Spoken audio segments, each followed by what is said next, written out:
नमस्कार दोस्तों, मैं हूं मुस्कान। आप देख रहे हैं हरियाणा न्यूज़ 18 और आपको लाइव तस्वीरें दिखाई जा रही हैं असंध से। और आप देख सकते हैं आज हमारे साथ तमाम लोग यहां पर मौजूद हैं। आदरणीय राहुल गांधी जी आज असंध में पहुंचे हैं और सभी कांग्रेसी नेता उनके लिए वोट की अपील करने के लिए पहुंचे। उनसे खास बातचीत करने का प्रयास भी करेंगे। साथ ही मैं आपको बता दिए, जो भी लोग कांग्रेस से विधानसभा से टिकट जिनको मिली है वो चुनाव लड़ रहे हैं। सुमिता मैडम की बात की जाए, शमशेर सिंह गोगी जी की बात की जाए या नीलू खेड़ी से जो विद्यार्थी है उनकी बात की जाए, सभी आज हमारे साथ मौजूद है। उनसे खास बातचीत करने का प्रयास करेंगे। मेरी आपसे यही अपील। राकेश कपूर वो भी आगे आ जाए और हमारी नीलू खेड़ी से हमारे कैंडिडेट श्री धर्मपाल गोंदल वो भी आगे आ जाए। सफीदों से हमारे बीच में सुभाष देशवाल यहाँ पर उपस्थित हैं, वो भी आगे आ जाए।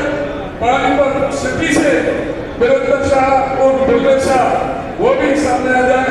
और पानीपत रूरल से सचिन कुंडू वो भी हमारे सामने साथ में आ जाए। और इसराना से श्री बलबीर वाल्मीकि वो भी सभी आ जाए।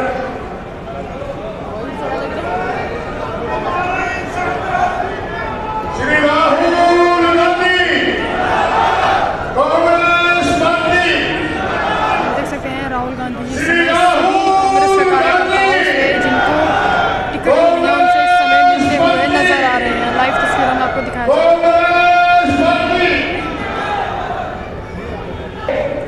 स्वर्गीय श्री राजीव गांधी जी की तस्वीर देकर के राहुल गांधी जी पेड़ों में हिट कर रहे हैं।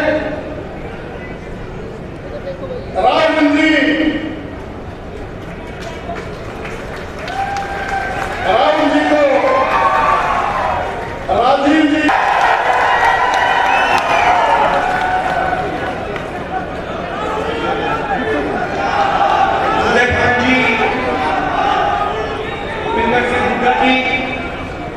कुमारी शैलजा जी,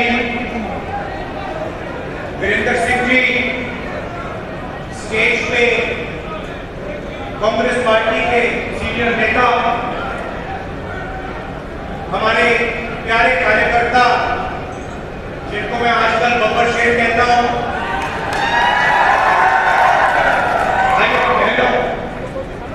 प्रेस के हमारे मित्रों, आप सबका यहाँ बहुत बहुत स्वागत, नमस्कार। कैसे हैं आप? मूड कैसा है? नहीं सुनाई नहीं दिया मुझे। मूड कैसा है? देखिए,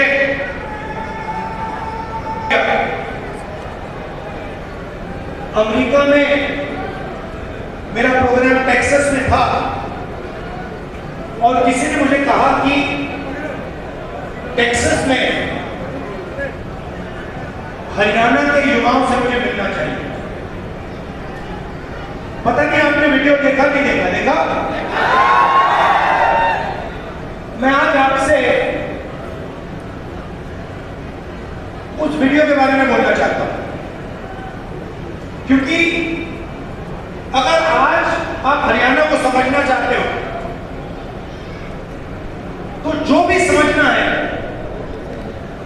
उस वीडियो के अंदर। सबसे पहले जब मुझे बताया गया कि हरियाणा से हजारों लोग, 15-20 हजार लोग अमेरिका गए हैं, मैं हैरान हुआ। हरियाणा से इतने लोग अमेरिका क्यों जा रहे हैं, मेरे दिमाग में सवाल उठा।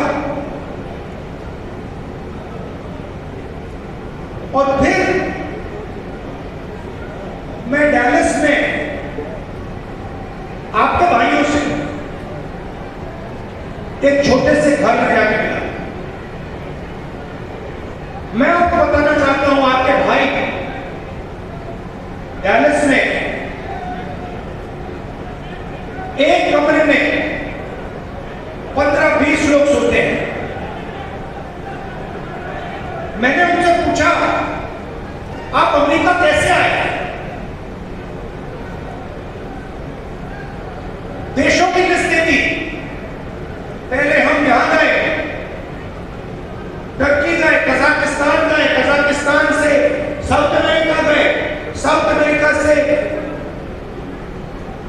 एक के बाद एक, एक के बाद एक, एक के बाद एक हम दूसरे देशों से निकले और फिर हम पैनामा के जंगलों से निकलकर अमेरिका में गए। अमेरिका में हमें रोका गया, पकड़ा गया और अब हम अमेरिका में हैं।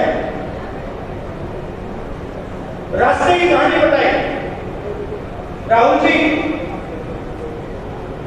रास्ते पे माफिया के लोगों ने एक बार नहीं अनेक बार हम सबको लूटा। हम समुद्र में से निकले, जंगलों में से निकले, पहाड़ों में से निकले। हमारे भाइयों को मरते हुए हमने देखा है, जंगलों में मरते हुए देखा है, गिर कर मरते हुए देखा है, अपनी आंखों से देखा है। फिर मैंने सवाल पूछा, मैंने कहा कि भैया ये जो आपने सफर किया है, आप अमीर लोग तो नहीं हो, इस सफर के लिए प्लेन टिकट के लिए,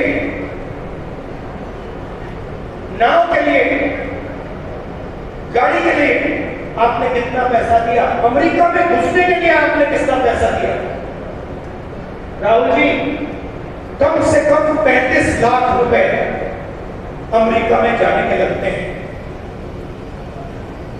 फिर मैंने सवाल पूछा, भाई एक बात बताओ, आप 35 लाख रुपए ब्याज लिए हो या आपने अपना खेत बेचा? आधों ने कहा कि भैया हमने अपना खेत बेचा, दूसरों ने कहा हम ब्याज लिए। मैंने कहा किस रेट पर ब्याज लिए हो? कहते हैं 2% प्रति महीना। फिर मैंने पूछा भैया एक बात समझाओ, आपने 30 लाख, 35 लाख, 50 लाख कर्जा लिया है, आप अमेरिका जा रहे हैं, 50 लाख रुपए से तो आप हरियाणा में ही बिजनेस चला दो। जैसे मैंने ये बात बोली हंसने लग गए, कहते राम जी क्या बोल रहे हो आप? 50 लाख रुपए से हरियाणा में बिजनेस नहीं चालू हो सकता है। अगर हमने 50 लाख रुपए, ये 50 लाख रुपए हरियाणा में बिजनेस चालू करने के लिए लगा दिए होते तो हमारा बिजनेस फेल हो जाता। किसी ने मुझे ये भी कहा कि राहुल जी मैंने ट्राई किया, फेल हो गया। बेरोजगारी है, महंगाई है। और जब उन्होंने मुझे बोला, मुझे दुख हुआ। उन्होंने बोला राहुल जी, हरियाणा में हमारे जैसे लोगों के लिए अब कुछ नहीं बचा है। अगर एक युवा गरीब है, अरबपति का बेटा नहीं है, तो ना उसे बैंक लोन मिल सकता है, ना वो बिजनेस चालू कर सकता है, ना वो पब्लिक सेक्टर में जॉब पा सकता है, ना वो आर्मी में जा सकता है। एक के बाद एक, एक के बाद एक, एक के बाद एक, एक के बाद एक सारे दरवाजे आपके बंद कर दिए गए।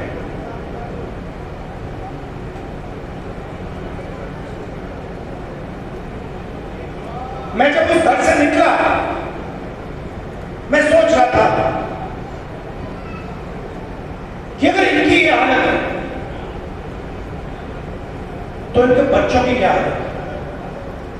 ये तो यहां है, कोई ट्रक चला रहा है, कोई जॉब कर रहा है, पैसा कमा रहे हैं। मेरे माइंड में आया कि उनके बच्चे क्या कर रहे हैं, उनकी फैमिली क्या कर रही है। कमरे में मैंने बात उठाई थी, मैंने कहा कि आप फैमिली से मिलते हो?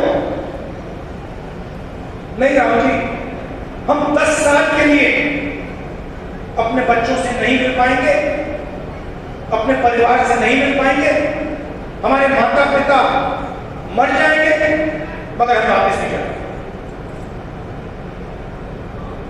और फिर एक व्यक्ति ने मुझे कहा राहुल जी एक काम कीजिए, जब आप वापस हिंदुस्तान जाएंगे तो आप 5 मिनट के लिए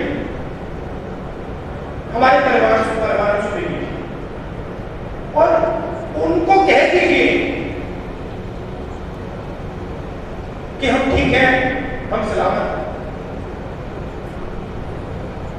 मैंने उनसे कहा कि भाई बताओ, आपके पास तो मोबाइल फोन तो होगा, वीडियो कॉल करते होंगे, तो उनको तो मालूम होगा। वो मुझे कहते हैं नहीं राहुल जी, मानते नहीं है, हम वीडियो फोन पे कॉल करते हैं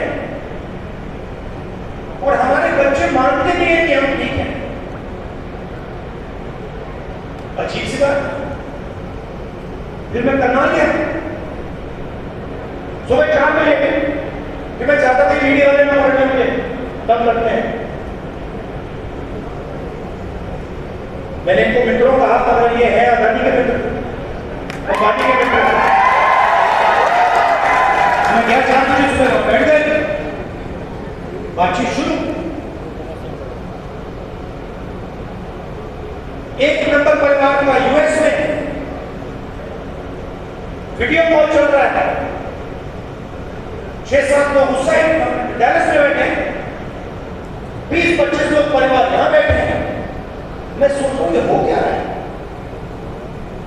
और फिर छोटा सा बच्चा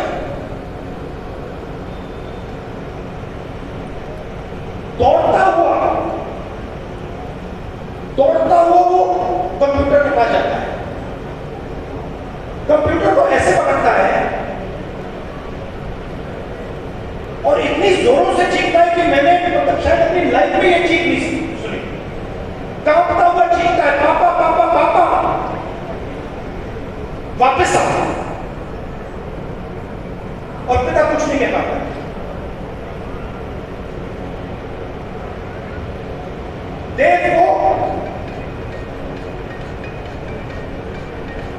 देव की आंखों में आंसू, चिल्ला रहा है